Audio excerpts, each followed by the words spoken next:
Welcome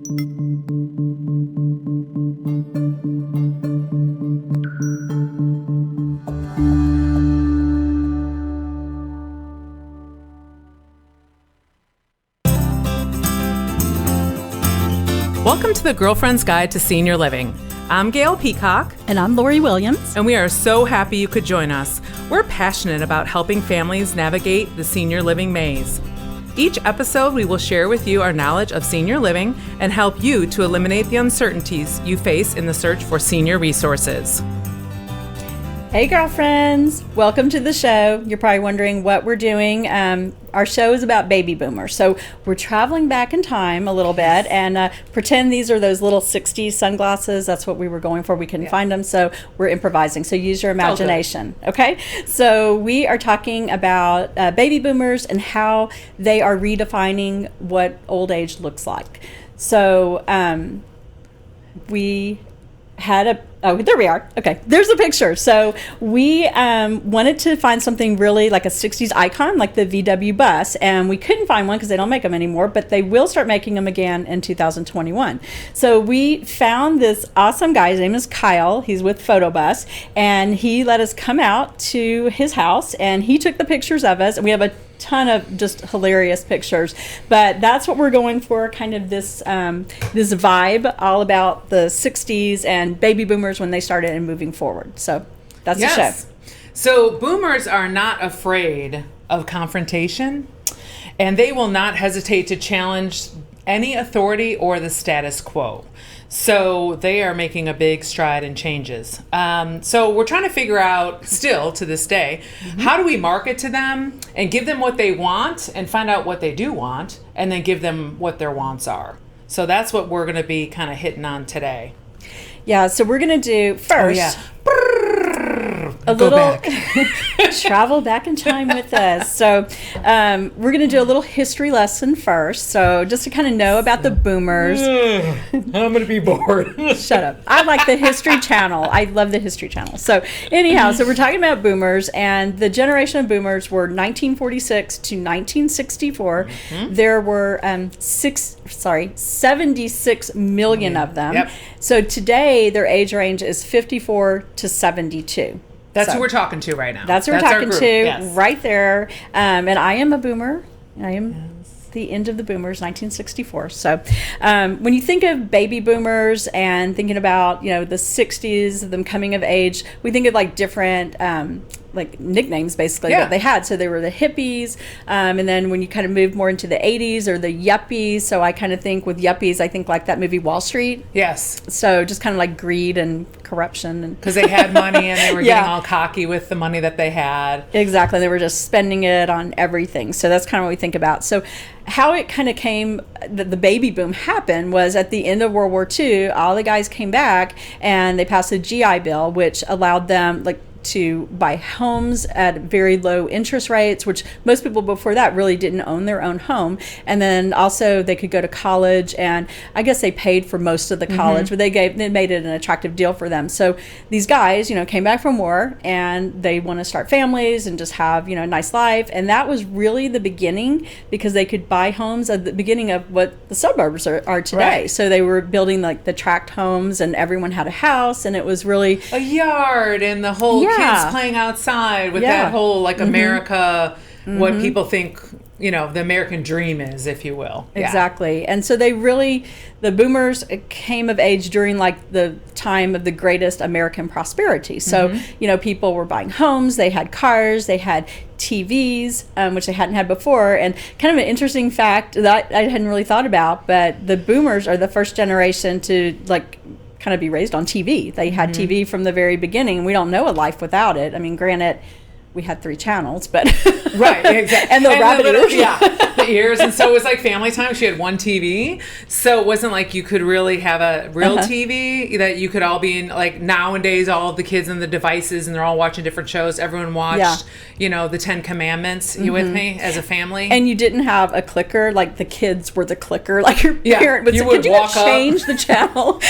And our kids are like, "What?" I know, they would be very confused by that. But we were kind of looking and thinking about some of the TV shows that people may remember, like I remember Bonanza, and I'm kind of embarrassed to say I remember there was Adam, Haas, and Little Joe, which she had no idea what I was talking about. But you Brady remember, Bunch? I mean, I'm just kidding. yeah, well, Brady and Happy Days, and all those shows that were what we watched in that time. But interesting to think that we're the first generation raised on TV, and now look, there's like 5 billion channels. So and then I thought this was kind of a fun word. We've been saying it, but so the baby boomers have always been sort of like the social and political rabble rousers. So rabble, they were. It was. I mean, I wrote it down. Rabble rouser.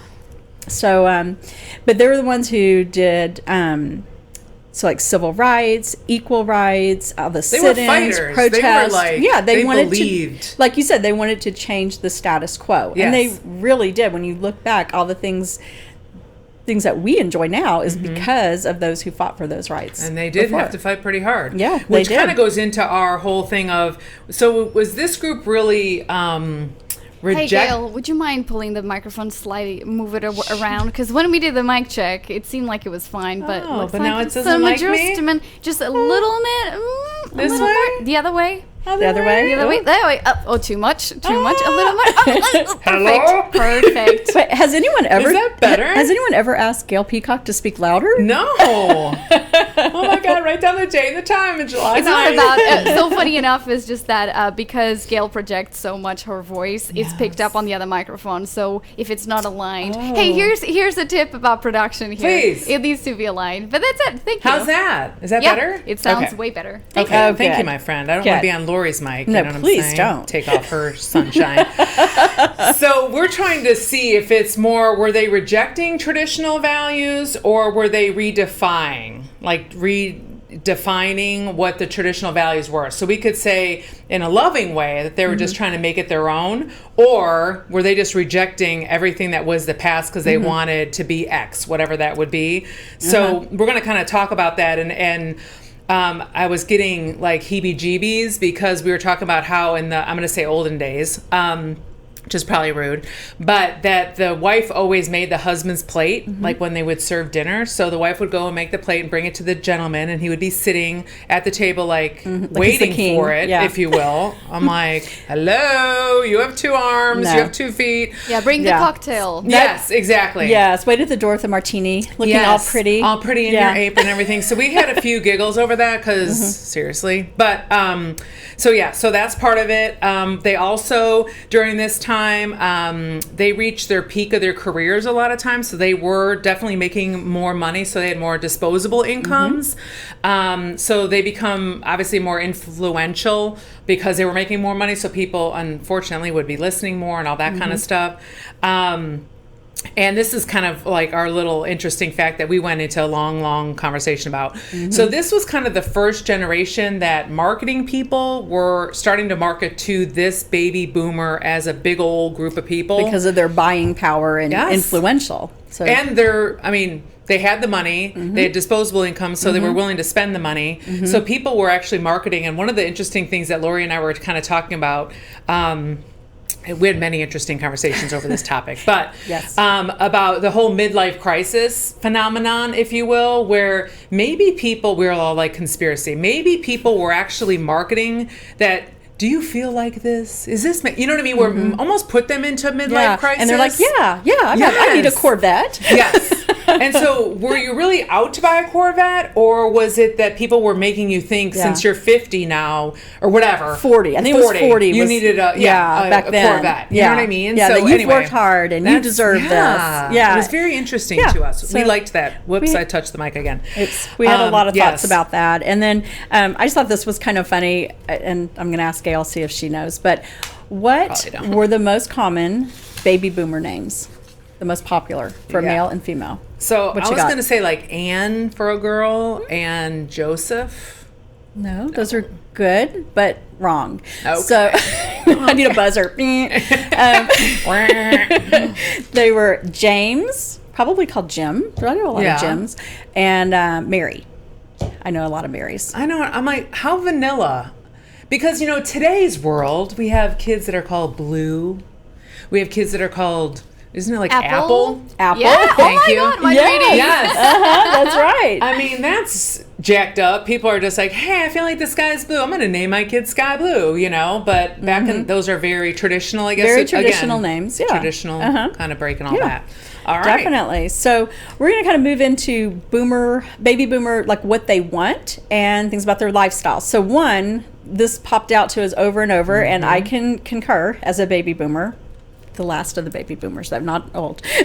She Not wants that to I'm make sure saying they're everybody old. got that, yeah. So, Pay and that's attention. exactly what it is. Like, baby boomers see themselves as young, not old. They don't see themselves as they are. So, like, they say 60 is the new 40, or in my case, 55 is the new 35, maybe 25. I'm She gonna go wants 25. I'm surprised. Normally you hear it from like 10 years prior, not 20, but that's Yeah, all that's right. in Lori's book of Loriisms. It's I'm 25, and I did give her the look of when she said. But anyway, we're gonna let her go Okay. because she's a big deal. Yeah, So okay, I'm going to go with allow 35. it. Okay, so, but you're still they- hot at 35, man. There you go. That's Yes. right. I'll tell my husband that. Yes. So the other thing is that baby boomers are the generation that they're living longer, they're healthier. And when we were talking about this, we're thinking back. Like, I think of my grandmother, and she was probably 58, 59, and she looked like an old lady. I mean, people, or if you watch TV shows like from the 60s and you're seeing the person and you're like, oh, they're probably like 60, and then they're 35 or something. You're like, oh my gosh. So it's interesting how that has changed, and people see themselves as younger, and they're taking better care of themselves. So their health is healthier. better. They're exercising. Yes. Right. You don't see as many people smoking either, where Right. everyone was smoking back then. in the day, You smoked everywhere. And we were kind of talking about how, because everyone's about their health and feeling younger and feeling more I can do this, like conquering-ish, I guess, that there's all these new products that are out there in the world because we care about what we look like, new exercise Botox. programs, Botox, drugs. So the baby boomers have opened up a huge piece of marketing now that really wasn't there either, and they're creating products to this huge group Who wanna because- stay young. Yes. It hits all their kind of bells and whistles too. It does. Some other things about baby boomers that they tend to be definitely more active, whereas if you think back like 20 years ago even, that, you know, the seniors you think about them playing bingo or playing cards and not really being active, whereas baby boomers, and I mean, we're talking people in their 70s and going forward, that they want to travel, they want to volunteer, they're starting companies, starting businesses, and, you know, things that people years ago they just thought was, I'm going to retire at 65 and done, or 62, and back then wasn't it 62? Right, Isn't that's what we figured. So now it's 65 or 67. Yeah. Oh my gosh! So we're never retiring. Yeah, pretty much. We're going to be wrinkly by 67. Maybe Exactly. Not, maybe not. No, we're not going to be wrinkly. I So will be, because we but- have products, and Yes. I stay out of the sun, which. Yeah. By the way, Go we ahead. had Throw me under the bus. we had to switch places today because I was too pale over there, so that's why I'm here. Because Gail is nice and tan, and I'm not. But Just playing to your strengths. that's right. That's That's right. what we're doing. Exactly. So Thank you, Anna. I don't feel so tainted.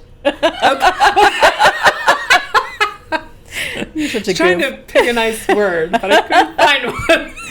Oh my gosh. The other thing, we talk about baby boomers continuing to work. A lot are doing it because they want to stay active. They don't want to sit in a rocking chair and, you know, like the old way of thinking. They want to be active and involved, but there's a need for it because so many baby boomers.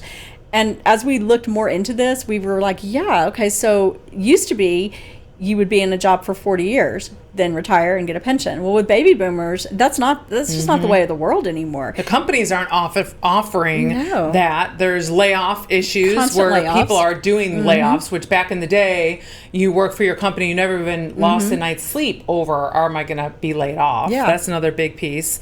And the parents or the grandparents are taking care of their grandkids now because if they didn't have a good job, the kids can't support their kids or whatever. Yeah. The grandparents are kind of taking over, or they're helping their kids. Which how many people out of our age, when you graduate from college, you move back home. And really, if you think about it, and we have kids that are, close, hers already graduated college, mine's 1 year away, and they're going to move into the house. And so they still expect the grocery, you know what I mean? All those things that you're still paying for. Exactly. So that's a big difference. It is. And then also, what was the other thing we found out? I mean, the divorce. So that's a big one. There's actually a term for people getting divorced in their 50s. It's called gray divorce. Because you have gray hairs. Yeah. But if you color them, it's amazing how things... Again, the products that they've come up with these days. You're going to watch that gray... Remember that commercial? Oh, I'm going to wash that gray right out of my hair. I'm going to wash that gray right out of my hair. That's right. Again, to the baby boomers who were more... I'm going to use the word vanity, which she's probably not going to like that word. Well, no, it's true. They kind of brought in the whole vanity and feeling and looking and... Yeah. Definitely. Yes. So then we were kind of researching, okay, why are people getting divorced in their 50s? Well, it's all tied to people living longer. And so I guess back in the day, if you didn't like your husband, I like mine. Okay, Mark, I like you. But if you didn't like your husband, you're like, well, I only have maybe 10 years left. I'll deal with it. But now at 50, you could have 30 plus more years to live. So it's like your second half or whatever they call that, where people aren't just going to deal with it, if you will. They're going to actually be like, no, or they're starting a new job. They're a new you. They've had Botox and they have hair extensions and they're looking amazing. Yeah. And now they want something more. And the other thing that we were talking about is this baby boomer group, they have wants. Where I think our parents and grandparents were just happy with the status quo, if I may use that again. Exactly. And now you actually have wants. You have things on your bucket list. That's something else that has come up. Bucket list items. They're climbing like Mount Everest and all these crazy things that is on their bucket list. That's very physical. Well, and they're traveling. Like, I remember my grandmother always wanted to go to Hawaii. She never got to go there. But I mean, that's more and more people, I think, travel even outside the country now, where they really didn't in the past. And because it's more accessible too. True. You know what I mean? Like, computers have made our lives so much easier, which is during all this time, to be able to fly and do different things. And even housing. So people are moving to apartments, ditching the suburb life and moving downtown for apartments and smaller houses. Those are the millennials. So that's the other thing that's changing things. So the millennials, which is the group coming in now, they're a bigger group than the baby boomers, and they're rejecting a lot of what the baby boomers like. And so this can be interesting too going forward. So what's going to happen? Like, they don't want the big house. My son's a millennial. It's all about minimalism, just experiences. A lot of them don't even want a car. And that's, like in a lot of the different cities that I've traveled to, they have a car share program, which I think is absolutely nuts. But you just show up at a spot and you're like, yeah, I need to rent a car for an hour, and you pay for it. You have an hour, you do your ditties, you come back, you return it for 1 hour you paid for. So like in New York and these places that it's $1 million to park, or they're doing Uber, or those kind of ride share programs where, like a lot of my friends, they never bring a car to the airport and park it, which I do because I'm old school.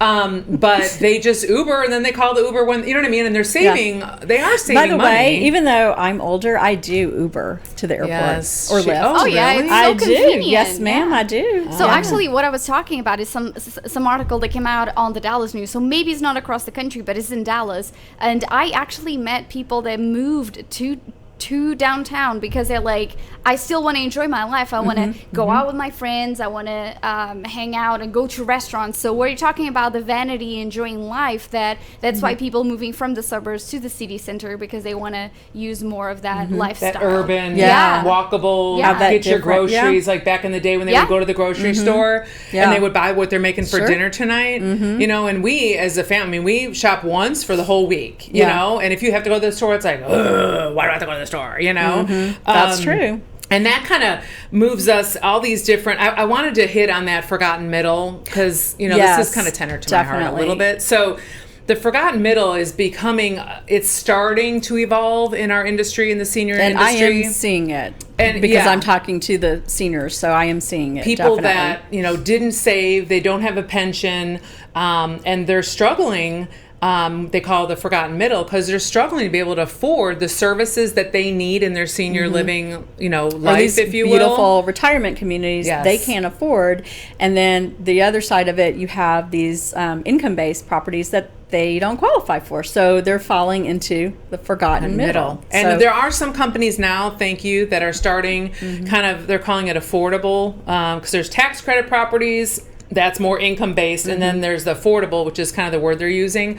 But as I talk to developers in my role, a lot of them they want the luxury and they want that sexy brand sells, if you will. And so I'm going to use the word vanilla, but a regular community that's going to hit all what your needs are, not so much your wants as much, but the need base are going to be covered. And so that's not sexy, so nobody wants that piece of business. Like they don't want to invest in that, which is going to be, as we were doing research, it's going to be a huge section of the business. And that business, so who's going to target that business, I guess? And that kind of flows us into the effects of senior living what those are. What are we going to see going forward? So we're here. It's the baby boomers are starting in 2011. The first group of them start turning 65. And now this is kind of amazing to think about. 10,000 boomers a day reach retirement age. That's pretty crazy. Yeah. So, I mean, we're still trying to figure out, everyone's trying to figure out what's going to happen with senior living, what they're going to market to the baby boomers. And, I mean, we were talking about this, it's really early days still. Right? Yeah, it's only, as we were saying, it's only been really 8 years, if I do the math right. It's been 8 years that, we've had such a surge in senior living, and a lot of the developers, like the one developer I worked with, we did focus groups, and we were really trying to understand, what is your need for the 55 business? What do you want? What are you looking for? And then we hit all the bells and whistles, and then I decided, now that I see that, I don't want that. Or they said, I don't really want to pay the amount that you want for that garage. I want a garage, but I'm not going to pay for it. So it's almost like their wants and how much money they have don't mesh. So the developer side is losing, right? Because they built all this and expecting income, but they don't want to pay for it. So we're still in a little bit of infancy stage. So for the boomers, we're 20 years, let's say, that time frame. So we're only 8 years into this new. So maybe that's why a lot of developers are struggling, because a lot of them are. Because people don't know what they want yet. So, I mean, it's going to be interesting to see. I think we're going to see a lot of completely different from what we have now, because boomers don't want the real regimented lifestyle. So in a lot of the current retirement communities, a lot of them are changing now, but you have you eat breakfast at 8:30, you eat lunch at 12, and you eat heavy foods, and like starches, and you know what I mean, the same vegetable medley or whatever. So maybe like meatloaf and mashed potatoes appeal to the generation before, but now what boomers are going to want are like Mediterranean diet, keto, gluten-free. And I visited a community about a month ago, and it's an assisted living and memory care, and what they're doing is they feel like nutrition can have an effect on dementia. So everything is grown fresh. They do the keto diet, they do Mediterranean, they have these options, and they're seeing results. They're seeing that with the proper nutrition, it's making a difference. And that's kind of this senior living industry is listening, and I think sometimes instead of waiting to see, they're jumping. And so a lot of companies though are out there trying to hit that luxury brand. The Overture brand is definitely luxury rentals, so it's not a purchase. And Del Webb, you own a home, but it still has that ambiance of neighborhood, community, all those. And the Jimmy Buffett Margaritaville. That's where I want to go. The flip-flop lifestyle. Yeah, that has our name written all over it. And those are homes that you purchase, right? Right. Yes. Is he going to have some that you rent too? In the future, they talked about having some rentals, and that's a very laid back, a beach theme. So if that's, which I do love the beach. So I do too, but I need a lot of sunscreen. She needs an umbrella, and it's all good. And a big she floppy enjoys hat. it, but it's all good if you can enjoy it. And the it's geared, it's niche, and that's what we were kind of talking about. It's niche marketing, if you will. So if you hated the beach and you hate Jimmy Buffett music, obviously you're not going to move there. But you have other options of the Del Webb, and you have, the Overture if you just want a rental because you want to travel, like Lori was saying, And we're seeing a lot of these little neighborhoods. Not like Del Webb is huge, but we're seeing these smaller neighborhoods that are built for 55 and up, maybe like 40 homes in them with a small little community room. So we're trying to hit the niche, like you said, for everyone. And the other one I want you to talk about, I love this, the Storyline cruise ship. Oh, yeah. So That's they have, really cool. they're going to be rolling it out next year, 2020. And it's actually a cruise ship that you buy the unit. So it's pretty much like a condo building, but it's on water. And they have all the Taj Mahal, cooking and the chefs and all that kind of stuff. So it's going to be pretty much your luxury condo on water. And they're looking for senior communities or companies to actually buy units. And then they can start selling that they have, apartments on the water, however you want to say that. So that's going to be hitting another niche. So the Jimmy Buffett people, and then the people who want to cruise, and then who watch Golden Girls in the 80s. Oh, I love that show. So there is a company called Silver Nest that does home sharing, and they help match seniors together to share a home. Roommates, yeah. So we were talking about Golden Girls, and we were trying to determine who we would be. So, there's Blanche, Rose, Dorothy, and Sophia. So what was kind of funny is that I'm short, but we figured my personality was more Dorothy, who's the tallest one, and Gail is Sophia, the grandma, the short white-haired grandma. But she was sassy and a lot of fun. She's sassy and very sassy. But as we said, Dorothy always gave the zingers that nobody was expecting, and that's totally and followed Lori. the rules. Yeah. And she was a rule follower, and she tried to kibitz everybody together. And then Sophia's like, pretty much, this is what I'm doing, and either you come she just said whatever she wanted to. So we thought it was funny. Yeah, that's kind of interesting. Yeah. Think about that. Figure out who you are. Put a little ditty on our Facebook. Yeah, tell us who you are. Yes. So and then the other thing is that boomers love gadgets and technology, and this is so cool. So there is, my daughter had actually heard of this. I had never heard of it. So there is, in Japan, there's a toilet seat that you can purchase, and it actually will, it's going to weigh you, take your temperature, test your urine and blood sugar for cholesterol levels, and then it sends the results to your doctor.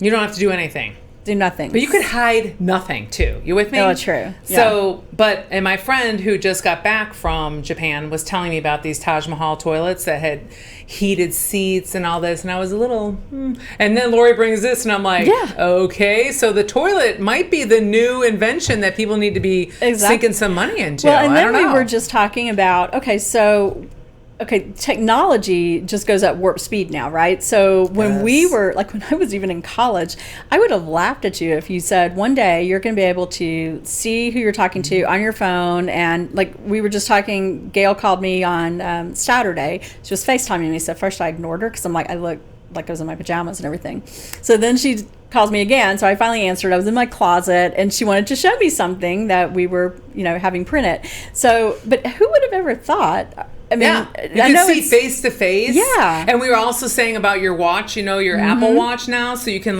have pretty much a computer screen that's this tiny on your thing. And then, of course, I had to make a joke to be like, Kit, come pick me up, Kit. And that was from Knight Rider. I have all this useless information. And then it would ride up. Anyway, that just dates us It all. was so good. I remember. That was a good show. I love that show. David The Hasselhoff. Hoff. He was so cute. The Hoff. Yes. So we have talked a lot about baby boomers. They have definitely forged a path of their own. Now we'll wait for the millennials. As Lori said, we might not be here at that time. Well, we'll be there for hopefully for some of it. Yes. And so they are redefining what it looks like and feels like to be older, which is a benefit for all of us that aren't there yet. You know what I'm saying? The younger people. She's not that young. And so it should be very interesting. She's just rabble-rouser you. Well, I am. Okay, I'm going to use that going forward. That is a good one. So we have something else that we want to share about something that we're doing. Lori, kick it off, Ben. Okay, so we have an event. It's up on the screen. It's called Aging with Style. So mark your calendar. It's going to be October 5th in Flower Mound at MSU. Texas. They've been generous enough to let us take over the building. Yes. And so, it's a college. It's beautiful. It's beautiful. And we're going to have breakout sessions with speakers, and we're just going to be talking about aging with style. And it's going to be about different types of senior living. We're going to have someone talk about downsizing, what that looks like, someone talk about dementia, and then we'll have lots of vendors out with information. So it's just going to be a great day of learning, and also you get to meet us. Yeah, we're going to talk about senior living. I know you're so surprised. To see us in person, that's so exciting. Yeah, and we will do photos just in case. A photo opportunity. Yes. We got that too. So we'll be posting a lot about and this it's and free. talking. Did she say it's free? Yeah, it's free. Oh, and you get breakfast too. Yeah. Lori's going to make homemade something. Just kidding. No, her daughter will. Abby. No, I'm not. Get busy. Sam's or Costco. We won't be doing that. So we're very excited to share. We We have it on our Facebook page.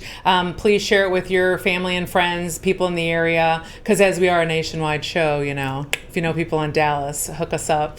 And we appreciate you joining us today. If you, again, do our little send-off, follow us on Facebook. Oh, yes. Okay, She's so good at this. Remember, you can find us on our Facebook page, on YouTube, podcast, and Alexa.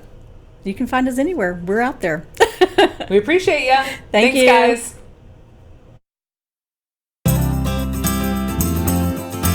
Thank you for tuning in today. We hope you enjoyed this episode. As your girlfriends, we'd love to hear from you. Each episode will feature new questions. Don't keep it a secret. Share us with your friends. We're on Facebook, YouTube, podcast platforms, and even in your Alexa. See you.